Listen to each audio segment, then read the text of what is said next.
What is cyberostrism? Neuroimaging techniques have important implications for understanding our behavior, including our responses to those around us. Now, there are some tested hypotheses that people who were excluded by others would report emotional distress, and that images of the brain would show that they experienced pain in the same part of the brain where physical pain is normally experienced.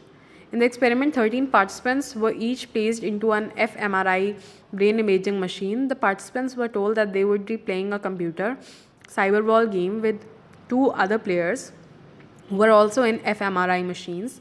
The two opponents did not actually exist and their responses were controlled by the computer.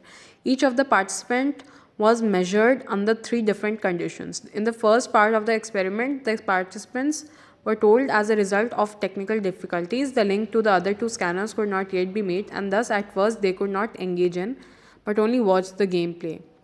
This allowed the researchers to take a baseline fMRI reading. Then, during the second inclusion scan, the participants played the game supposedly with the two other players. During this time, the other players threw the ball to the participant in the third exclusion scan. However, the participants initially received 7 throws from two players and then excluded from the game because 2 players stopped throwing ball to the participants for the remainder of the scan, 45 throws. The result of the analysis showed the activity in 2 areas of the frontal lobe was significantly greater during the exclusion scan during the inclusion scan, because these brain regions are known from prior research to be active for individuals who are experiencing physical pain. The authors concluded that these results show that physiology brain responses associated with being socially excluded by others are similar to brain responses experienced upon physical injury.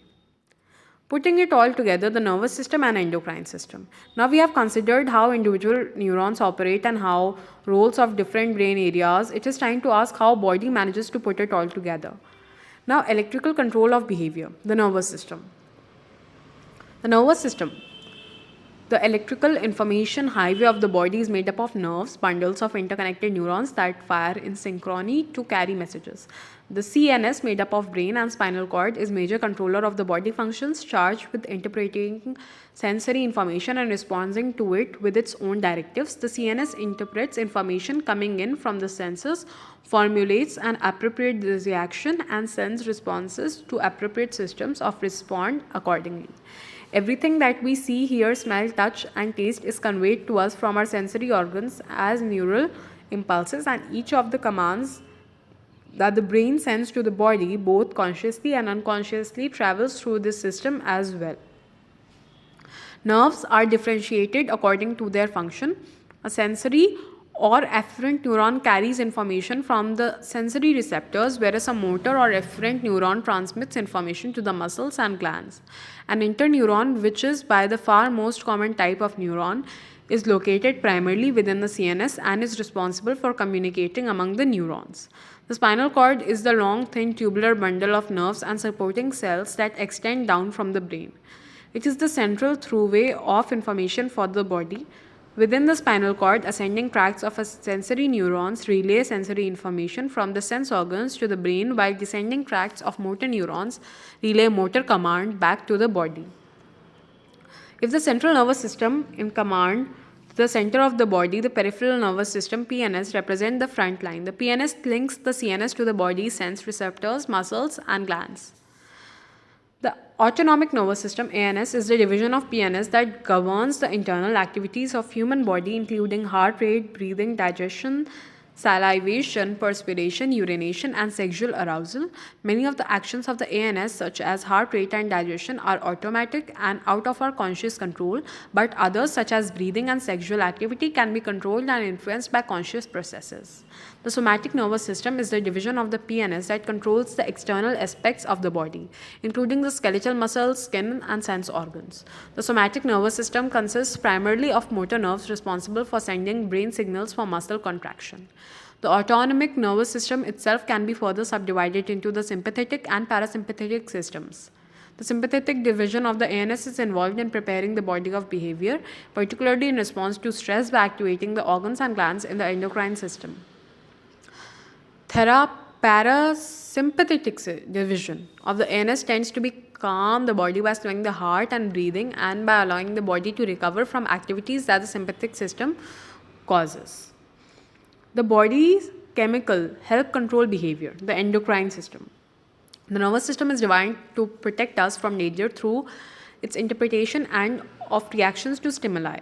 But primary function of the sympathetic and parasympathetic nervous system is to interact with the endocrine system to elicit chemicals that provide another system for influencing our feelings and behavior.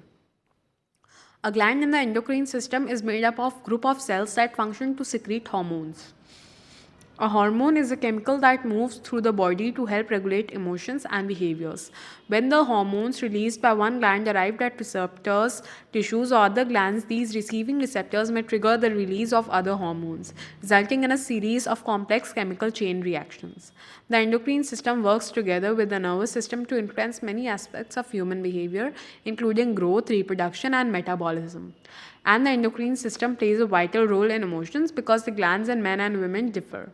Hormones also help explain some of the observed behavioral differences between men and women. The pituitary gland, a small pea-sized gland located near the center of the brain, is responsible for controlling the body's growth, but it also has many other influences that make it of primary importance to regulating behavior. The body has two triangular adrenal glands at top of each kidney. The adrenal glands produce hormones that regulate salt and water balance in the body, and they are involved in metabolism, the immune system, and sexual development and function. Then we hop on to the male sex glands and the male sex hormones, the ovaries, the female sex glands, and the female hormones like estrogen and progesterone, which involves the reproductive system and sexual arousal. It must be kept in mind that observed relationships between testosterone levels and aggressive behavior that have been found in studies do not prove that testosterone causes aggression. The relationships are only correlational. In fact, there is evidence that the relationship between violence and testosterone also goes in other direction.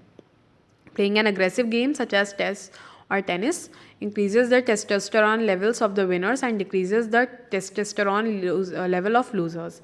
And perhaps this is why excited soccer fans sometimes riot when their team wins. Recent research has also begun to document the role that female sex hormones may play in reaction to others. At this point, we can begin to see the important role of hormones in play behavior. But the hormones we have reviewed in this section represent only a subset of the many influences that hormones have on our behavior. In the chapters to come, we will consider the important roles that hormones play in many other behaviors, including sleeping, sexual activity, helping, and harming others. So this was a major chapter in psychology, this particular course. And next we'll come up with videos of chapter 4. Till then, go through this video again and again carefully and keep revising. Thank you. Bye-bye.